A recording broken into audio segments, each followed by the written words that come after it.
É isso aí.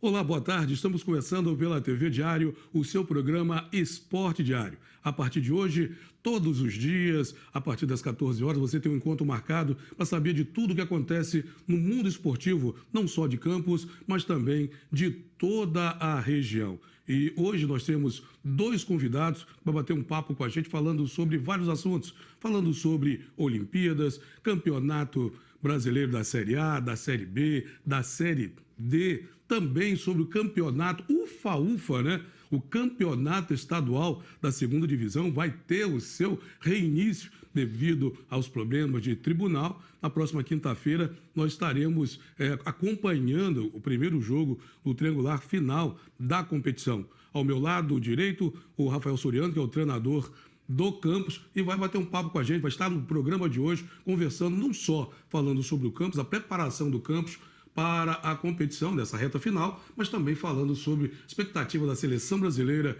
tentando o ouro olímpico, os times do Rio de Janeiro no Campeonato Brasileiro. No meu lado esquerdo, o professor William Souza, professor de Educação Física, que também já foi preparador físico de clubes, já esteve no Rio Branco, já esteve no Goitacás, já teve escolinha, ou seja, um profundo conhecedor, vai estar falando também sobre essa parada que teve o campeonato, o que foi prejudicial para o Campus Pan-Americano, ou se foi melhor para o Nova Iguaçu, que já estava parado, já tinha ficado de fora da semifinal, se isso foi muito bom.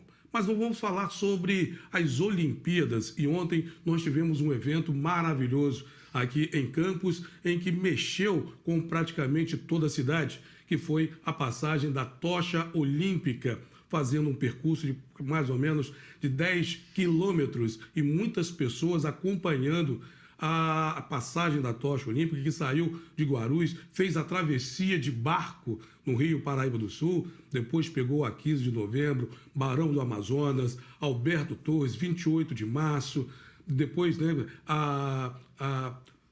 terminando no CEPOP, ou seja, um percurso longo e que deu para muita gente, não só atletas, mas também pessoas da nossa sociedade campista. O jogador Marcelinho do basquete teve também aqui participando desse evento, pessoas, né, atletas cadeirantes também participando, ou seja, uma integração que realmente foi um negócio marcante para o município de Campos. Eu começo falando com o Rafael, obrigado pela sua presença, o professor William também, muito obrigado pela presença de vocês. Foi importante a passagem da tocha aqui em Campos, mostrando que a população entendeu o símbolo, né, já que o símbolo, né, o logotipo, a marca da Olimpíada são os arcos que fazem a integração dos povos. E mostrando a integração, porque está percorrendo praticamente todo o Brasil. Boa tarde. Foi importante para você? É importante ter a tocha aqui? Foi importante ter e percorrendo também algumas cidades do estado do Rio de Janeiro? Boa tarde, Ailton, professor William. É um prazer poder estar participando com vocês. Sem dúvida alguma, igual como você falou, né, é uma integração e eu acho que o Brasil, até pela extensão territorial, realmente é uma passagem longa aí, já vem percorrendo todos os estados e eu acho que Campos não podia ficar de fora, né? Realmente foi uma festa maravilhosa, você via toda a população na rua, o pessoal acompanhando. Sem dúvida alguma, eu acho que é um marco realmente para a história do esporte, não só em Campos, mas como todo o Brasil. Professor, a gente viu a população participando, ex-atletas, atletas, né, o pessoal do Rema Campos participando, ou seja, o pessoal que trabalha, o Jimson que trabalha dia e noite para que o remo não morra na nossa cidade. E a travessia no 8Com foi muito interessante, porque falava-se na possibilidade da travessia acontecer no barco do Bombeiros, mas acabou, né, um atleta levando a tocha, ou seja, essa integração também com a população, muitas pessoas acompanhando de bicicleta, outros de moto, outros dando até uma de atletas correndo atrás da tocha. Foi interessante, né, essa integração com a população e não só com os atletas. Boa tarde. É verdade, eu penso que tudo aquilo que for usado para unir as pessoas, para fazer um trabalho de integração, em que as pessoas possam estar participando. Eu creio que talvez a Olimpíada seja a oportunidade em que você permita que pessoas de vários setores possam estar participando de um evento e que talvez elas não tivessem oportunidade em outros tipos de evento, em outros tipos de esporte. Então é uma coisa que, ao nosso ver, eu creio que é um legado também que deixa, não só para as Olimpíadas, né, depois de terminar, mas também para o próprio Brasil, para a própria sociedade, no momento que nós estamos passando politicamente, né, em que as pessoas podem sair às ruas para festejar, para as pessoas se alegrarem, estarem unidas em torno de um objetivo. E então eu vejo isso como uma coisa muito positiva e foi muito importante Campos estar participando também desse evento, pessoas ligadas ao esporte, pessoas talvez não estejam diretamente ligadas ao esporte, mas que agregaram, e tudo aquilo que vem para agregar, que vem para unir as pessoas de diferentes classes sociais, diferentes situações, é importantíssimo, e isso aí eu creio que é uma marca que vai ficar. Eu acredito que, né, que pela situação que se passa, o brasileiro é muito reservado em alguns, né, torcedores, algumas pessoas do Brasil são muito reservadas. Não quero saber de Olimpíadas.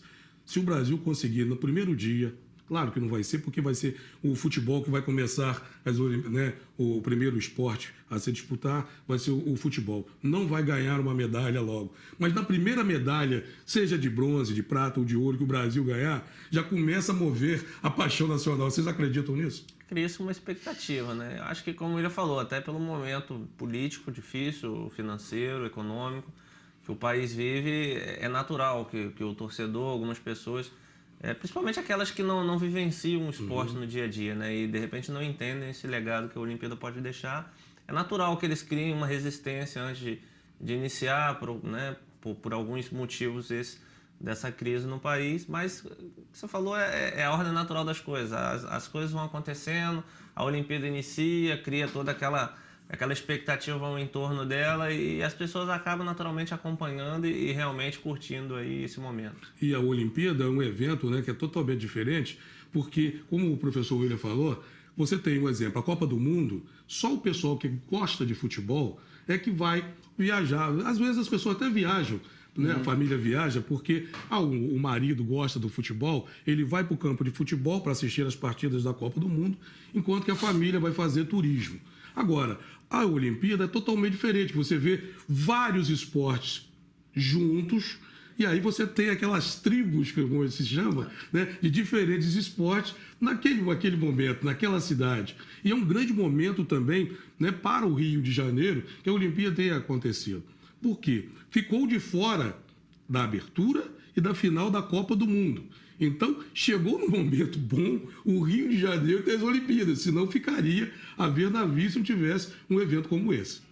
E também nós temos que entender que existem alguns esportes que até nós, brasileiros, não estamos habituados, não conhecemos alguns desses esportes ou não temos o hábito de praticar. Então, como você falou, é interessante isso, porque você tem um leque muito grande de oportunidade de participar, de ver, de conhecer, de se integrar. E a Copa do Mundo, como você disse, ela é um evento exclusivo do futebol. Verdade. Mas as Olimpíadas, ela tem essa dinâmica de você, o basquete, o vôlei, o atletismo e principalmente o seguinte, eu creio que essa semana todo o ambiente no Brasil já vai mudar. Porque Verdade. nós estamos na semana de abertura. Então, as pessoas já estão diretamente envolvidas nisso. Então, não tem como você ficar de fora de uma situação dessa. Mas não tem como. Como ele diz, o espírito esportivo, o espírito olímpico, ele está realmente no coração das pessoas. E quando você vê essa expectativa Vila Olímpica, o atleta, ele vai treinando, e quando você vê a abertura dos jogos, você vê uma coisa assim dentro do seu país, né? Eu creio que para quem vive do esporte, nós podemos dizer que é o tempo mais democrático que tem. Sem Porque dúvida. Quem é de futebol, tem futebol. É verdade. Quem é de vôlei, tem vôlei. Verdade. Quem é de handebol, tem handebol. E nós vamos ver alguns esportes que o Brasil, ele vai disputar medalhas diretamente, e nós vamos ver alguns esportes que há grande possibilidade de medalhas. E aqueles que nós conhecemos pouco, pode ser uma oportunidade também de colocar no coração das pessoas de praticarem, para quem sabe em futuras Olimpíadas o Brasil possa também estar entre os melhores. Agora, falando no modo geral das Olimpíadas, falando sobre o que vocês esperam da participação do Brasil. A gente sabe que o Brasil tem um time de vôlei masculino, feminino muito bom, o basquete é meio claudicante, tivemos uma boa participação em alguns campeonatos no handball, né? Hoje na natação temos atletas despontando, também temos, né, nas artes marciais, né, também atletas. O que vocês esperam do Brasil dessas Olimpíadas? Eu acho que a tendência natural, até por ter se preparado para essas Olimpíadas, é que o Brasil possa ter realmente a sua melhor participação, né? Lógico, nessas modalidades de esporte coletivo, a gente sempre tem a tendência até, como o William falou, por as pessoas já praticarem mais, já conhecerem mais, já ter todo um histórico, mas tem essas modalidades no atletismo, as modalidades individuais, são medalhas que o Brasil sempre conquistam também, então, até por ter, se eu não me engano, a maior delegação da história das Olimpíadas no país, eu acredito que realmente tem tudo para ter a melhor campanha aí da história das Olimpíadas. Agora, professor, a situação da Rússia, né, que infelizmente não vai poder participar, se quiser participar, os atletas têm que participar de forma independente, mostrar que está limpo, porque a matéria que nós tivemos a oportunidade de ver em vários canais é que os caras preparavam os atletas, muitos atletas nem sabiam que estavam sendo dopados para melhorar a sua capacidade, e aí a gente fica assim, será que nas outras Olimpíadas todos os atletas que ganharam medalha não já estavam sendo usado esse tipo, né, de medicamento que ajudava no rendimento melhor dos atletas? Na verdade, a questão da Rússia, isso é algo que vem desde os tempos da antiga União Soviética. Verdade. A Alemanha Oriental. E a gente sempre soube disso por quê? Porque eram coisas assim... Absurdas. Verdade. Né? Agora, essa questão da Rússia, eu creio que é algo que poderia ser avaliado da seguinte forma. Existem atletas que não tinham nenhum comprometimento. E foi penalizado, né? E foram penalizados. É uma questão de você pegar o justo com o injusto. Sim. Você vai punir um atleta que nunca, por exemplo, a Ezibaeva, salto com varas, nunca houve nada que pudesse pôr em xeque todos os títulos que ela conquistou. Mas ela está de fora. Está de fora. Então, a questão é uma injustiça. Agora, eu penso que deveria se rever os casos, porque existem atletas que já foram pegos mais de uma vez, 2 vezes, 3 vezes, que não são russos, mas que vão participar da Olimpíada. Sem dúvidas.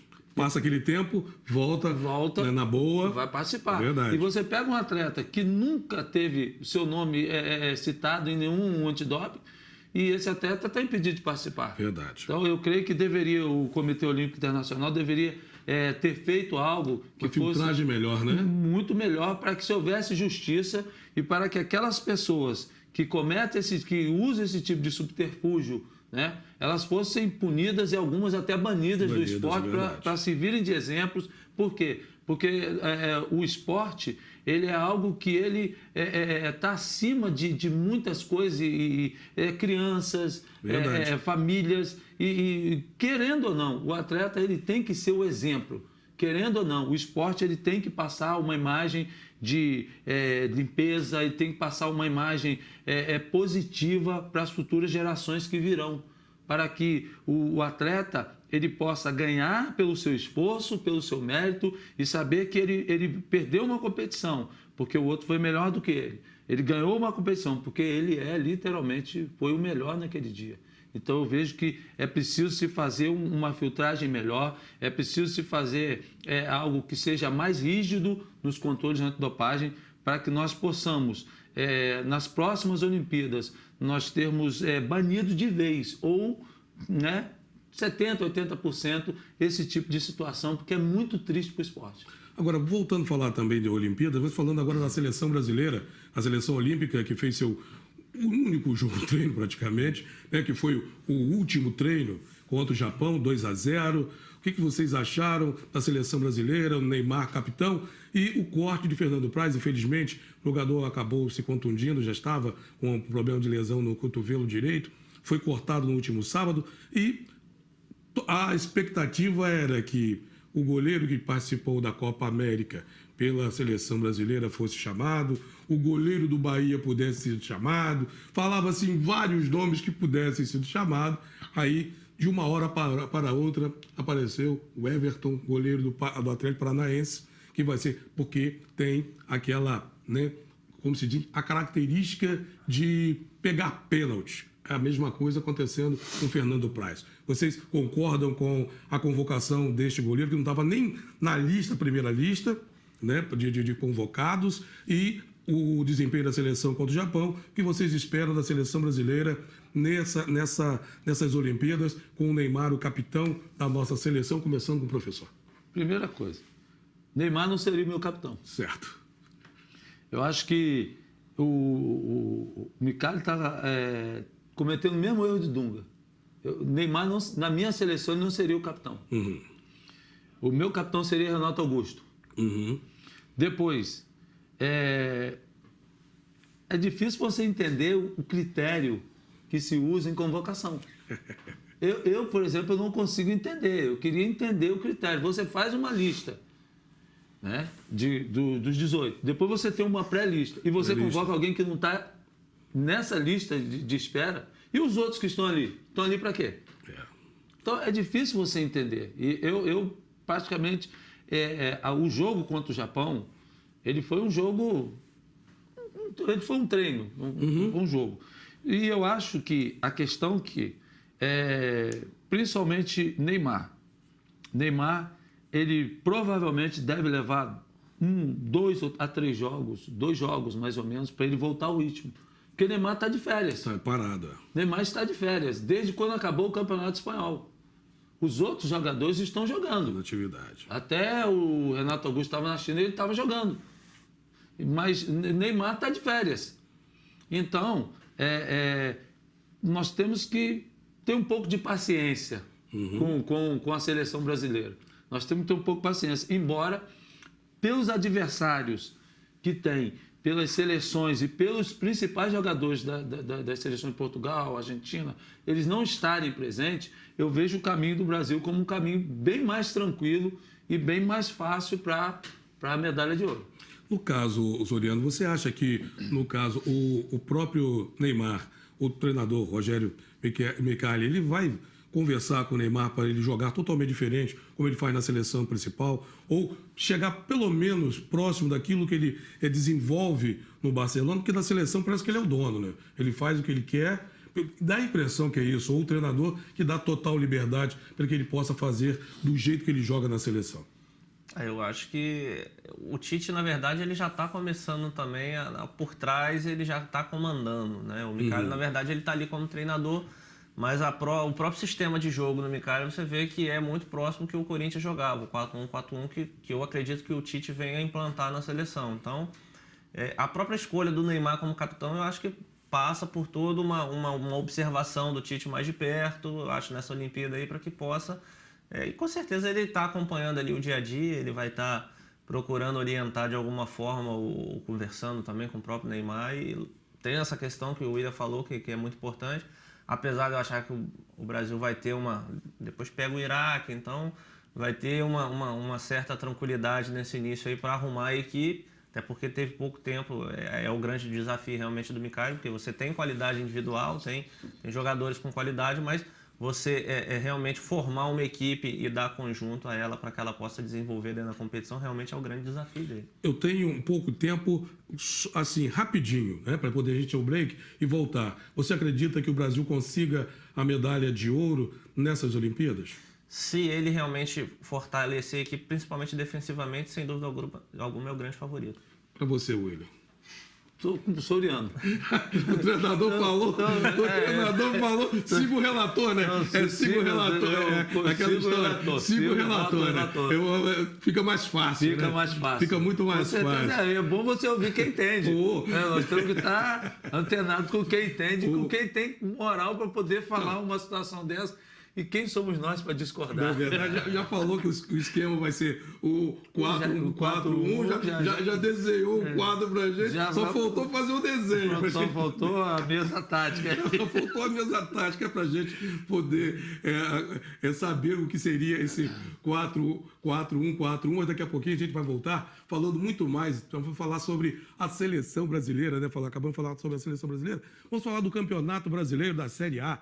Pela primeira vez, quer dizer, há muito tempo a gente não vê, né? Numa rodada em que os 3 times, ou melhor, os 4, né? O Vasco também na Série B venceu, mas os 3 times da Série A conseguiram vitórias importantíssimas nesta rodada do Campeonato Brasileiro. Eu vou ao break comercial, já voltamos com muito mais aqui no Sport Diário com você.